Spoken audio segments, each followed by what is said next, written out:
Good morning, guys. We are now in Albany. And we're going to be visiting Australia's best beach to see if it is worth all the hype. But first, we're going to be visiting some of the amazing attractions that Albany has to offer. So we have just rocked up to our first spot and it's crazy windy and we are getting soaked right now because we are at the Gap, which is a channel of 40-meter high coastal granites where the ocean crashes into that channel. The car park is completely soaked. Completely soaked. You know that meme that goes, "Why are you yelling?" I feel like I'm gonna watch this video back and go, "Why are you yelling?" We're getting like blown away. The wind is crazy.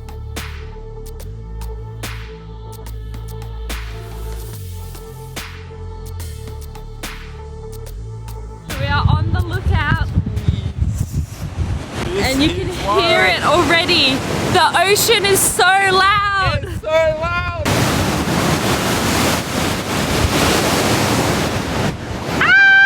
So this is a really great spot to see and feel the power of the Southern Ocean. And if you look straight down, you will be scared.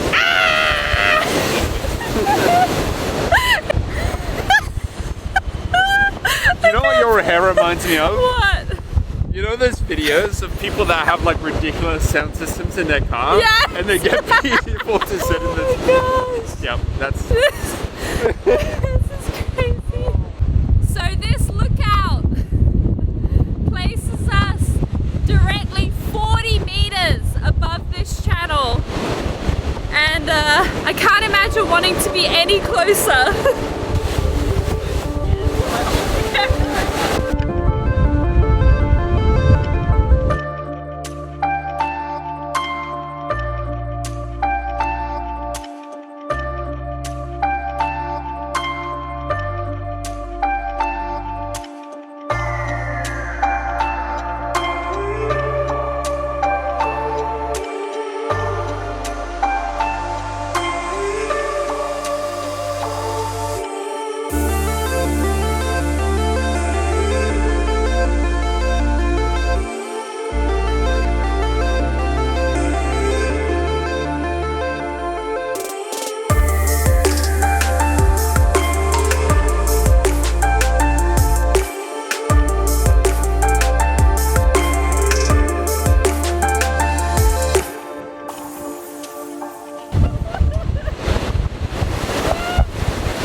So scared to film anything because it's so damn windy and the waves literally get up to you. Even just standing over this to like try film bits is pretty freaky.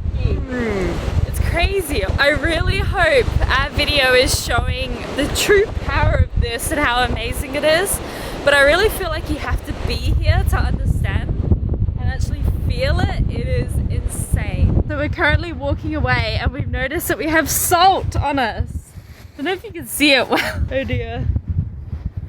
The water splashing up has covered us in salt. Directly next to the Gap is the Natural Bridge, which is another amazing display of how powerful the ocean is. Because this was created by the ocean gradually wearing down the rock until it looks like a bridge. Amazing.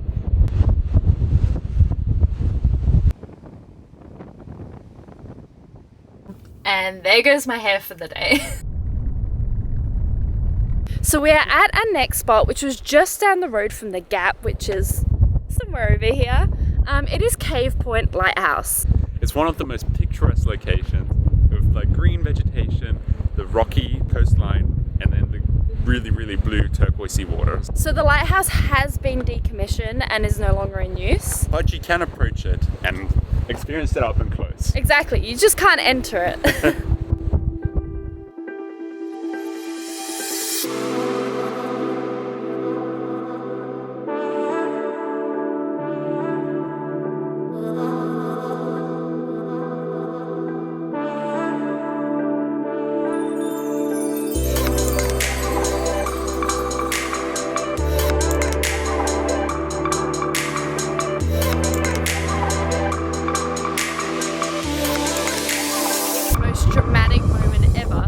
flying the drone to get shots of the lighthouse, and the drone suddenly went low battery, and was such high, like crazy wind, it started like draining the battery so much quicker. We couldn't fly it. It wouldn't come back.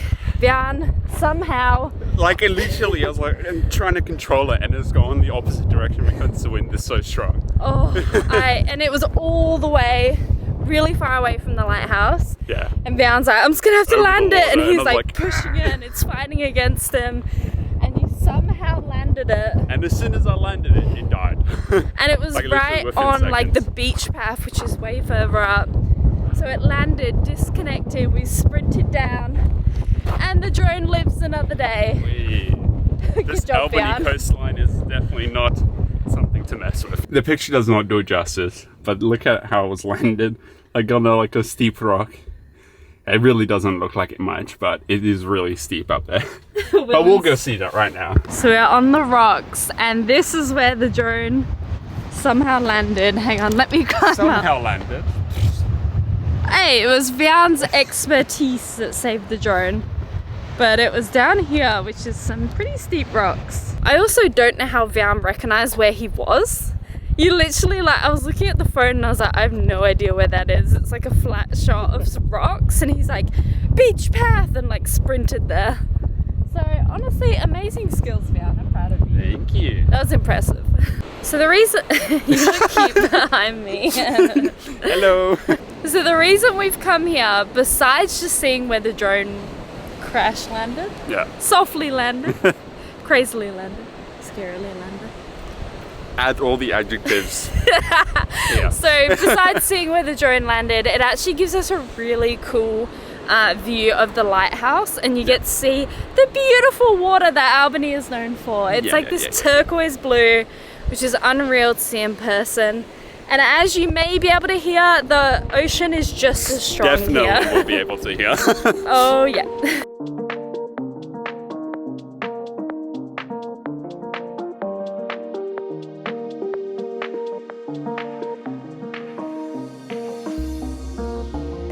So you can come down these steps into the rock, and you can see over there, all the way in the background, is the lighthouse. It's just a really great shot here to appreciate the lighthouse and everything that surrounds it. Continuing on with the lighthouses, we are currently walking to our next stop, which is Point King Lighthouse Ruins. Totally different experience of a lighthouse. This is actually the ruins of a lighthouse that once was. It's been like a 10-15 minute walk to get here, Yeah, probably about that. but we're almost there now.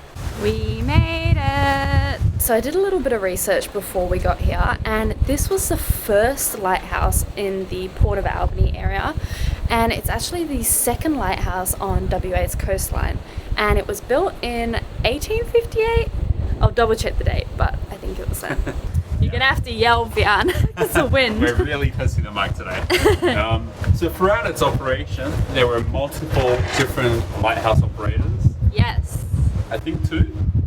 No, I think 4. 4. But one of them, One of them had 11 kids. 10. 10 kids. The start of the lighthouse. There's a main central hallway. And then they say there were 4 rooms, so one being a living room, one a kitchen, one a store, which we assume is a storeroom, and then one a bedroom. So we're assuming that this is the kitchen. It seems like it would be. Yeah, and it's like the room that we assume would be the storeroom. It would make sense having the two Next together. to each other. Yeah, so the opposite one through here we think is the storeroom. Here we go. So they said the storeroom was the smallest room, and this seems to be the smallest. Yeah. So walking through a central hallway, and then we got the 2 rooms on the front. It makes sense for this one to be the living room. We're pretty sure because it seems to be the biggest. Yeah, well, second biggest. I'd imagine that the biggest would be the bedroom. And also this one had a fireplace to keep nice and toasty at night. Yeah. I cannot imagine raising 10 kids in this house. Yeah, not only is it so small, it's like your backyard is the ocean, and Exactly. it's really rough. Can you imagine having like little babies rolling around? You'll be scared, like freaking You're like, out all never the leave time. the house. Pretty much. It's crazy to think that families were raised here, and pretty big families. But, Yeah. cool to see. Bian, did you know that this place is haunted? No way. Yeah. There's no way I'm flying this. No. It is a friendly ghost.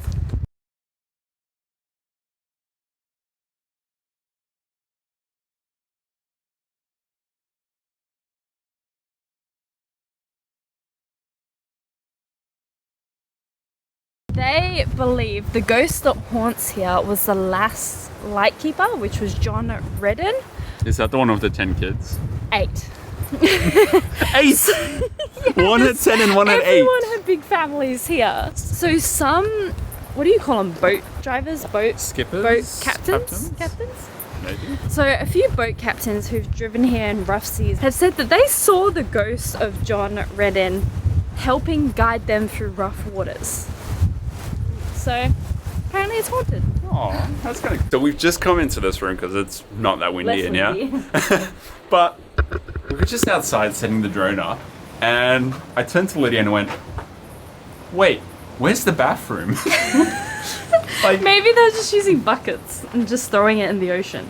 how do they shower? The waters are too rough here. You can't just like wee and poo and like shower. I don't know. Someone will have to. If you know, hit us Please up let and us- tell us. Yeah. Because I have no idea. That is wild.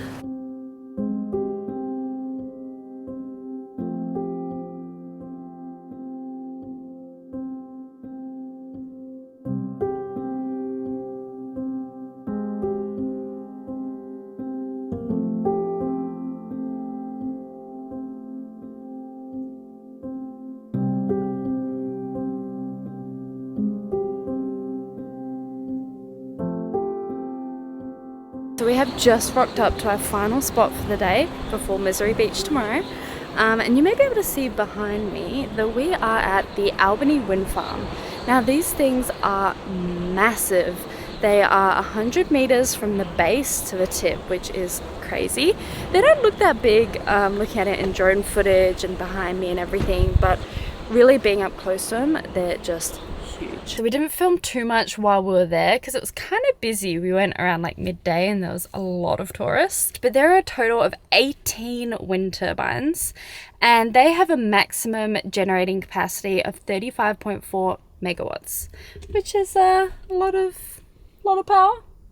And we've seen them from the beach at a campground at Cozy, and we've seen them from far away. So actually coming up close, you're like, wow, they're huge. Vian wanted to add that. It would definitely keep a lot of vans topped up. Exactly. Maybe we could stick a giant wind turbine on top of that van. Thoughts? Some people have actually done that. Wait, really? Yeah, Wait, are they little though? Yeah, they're Like, very not that little. big? Yeah, of course. This thing that weighs multiple like times more than the van. Yep. I mean, Let's I just don't know. chuck it on top of the van. We Why could not? get a little one. You can work on that next. For days like this when there's not that much solar. Yeah. So that was our last stop for today, and tomorrow we're gonna go to Misery Beach, nice and early. And see if it lives up to all this hype of being Australia's best beach. Fingers crossed it is. I hope so. I'm holding But out for we've seen some pretty great beaches, so I have very high expectations. it. Yeah. All right. See you guys tomorrow. Bye.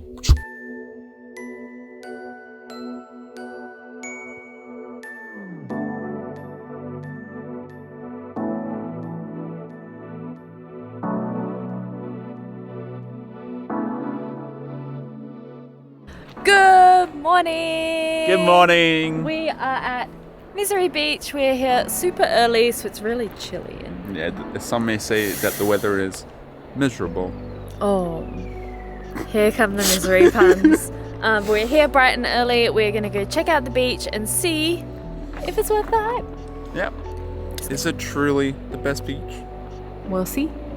You can already see the massive granite behind, just from the car park. You excited? Oh, it looks so pretty in here. Look. Yeah, it is a nice beach. Hey, we I can't take it judge back. it yet. What do you look like that for? The sand is cold. It is. It's really pretty at this time. It And is. like, It is. It's just starting to get bright. You can see the turquoise of the water. You can see the freight boats off in the distance. Yeah, off in the distance. The sand's nice and white. We have the coastal granite next to us, which is bigger than I thought it would be. I thought it was smaller, but Really? yeah. Oh. It's about the right size. Because I've seen loads of pictures of it here and it just feels a lot smaller. It's really big. So it's a pretty enclosed small beach. You can see we've got the rocks here that cut it off that side. We've got the sand around us, the water, and then the big coastal granite. So it's a small enclosed beach. The reason this is called Australia's best beach and why we're checking out today is because it actually won that title in 2022 by Tourism Australia. They claimed it to be the best beach in Australia, and we've never been here before. We hadn't heard too much about it, and we were like, you know what, we definitely have to head there. So its name is quite deceiving. Because it's definitely not miserable here. And you might be thinking, well, why is it named Misery Beach? There's no official record of why it's called Misery Beach, but there are two theories. So the first theory is that when the boats would come in the afternoon, the way the sun would hit the rock's face behind me, that big granite rock, it would look like a frowning face. And the second theory is that this beach is just 2 beaches away from the Albany whaling station. So when the Albany whaling station was in operation, all of the whalers would dump the whale blood and offal and bones and everything into the water, and it would actually come up onto this beach. So the beach, the white sand, used to be stained blood red. There would be whale bones and offal and everything on the beach, and it would attract all the sharks. Hence the name Misery Beach. But the whaling station stopped operating in 1978. So when that happened, the beach was allowed to return to its natural beauty, which is what it looks like today.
So we came back in.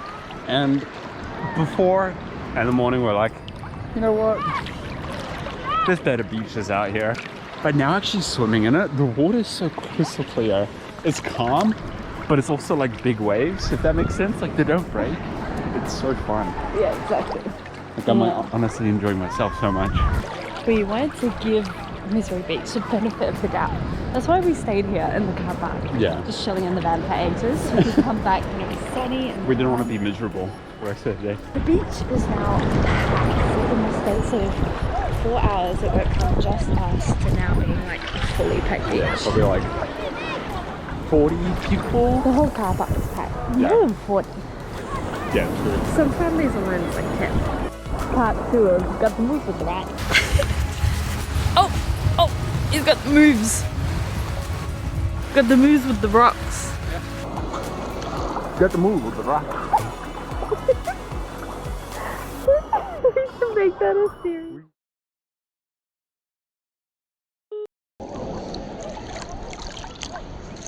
Hot dog, hot diggity dog. Yeah, and you're ruining the peacefulness. I am sweating. I am so hot. It's so hot. What's what I was meant to say? Stop it.